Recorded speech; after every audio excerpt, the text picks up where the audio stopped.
magic bedtime stories for kids. Help your children achieve beautiful dream nights with magic stories. Written by Laura Blade, narrated by Laura Blade and Christine Vance. The Magic Lamp. In one of the vast and luxurious urban communities of China, there once lived a tailor named Mustafa. He was poor. He could scarcely get enough bread by his daily work for himself and his family, which comprised of his wife and a child. His child, who was called Aladdin, was a thoughtless and lazy individual. He was disobedient to his father and mother, and would go out every morning and stay out throughout the day, playing in the lanes and open spots with lazy children of his age. Then, when he was mature enough to become familiar with the trade, his father brought him into his shop and showed him how to use his needle. Yet, the entirety of his father's efforts to get him to work were insignificant.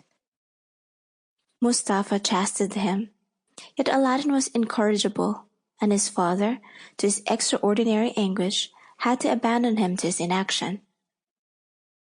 He was so much troubled about him that he fell sick and passed on in a couple of months. Aladdin, who was currently not restrained by the fear of a father, gave himself over entirely to his idle propensities and was never out of the lanes from his companions. This course he followed till he was 15 years of age, without giving his mind to any valuable interest, or at least reflection on what might happen to him. As he was one day playing in the road with his shrewd partners, as per custom, a stranger passing by stood to watch him. This stranger was a sorcerer, known as the African magician, as he had been but 2 days arrived from Africa, his native nation. The African magician, seeing in Aladdin's face something which guaranteed him that he was a fit kid for his purpose, asked his name and history of his friends. When he had taken in all he wanted to know, he went up to him and taking him aside from his companions, stated, "Youngster, was not your father called Mustafa the tailor?" "Indeed, sir," addressed the kid.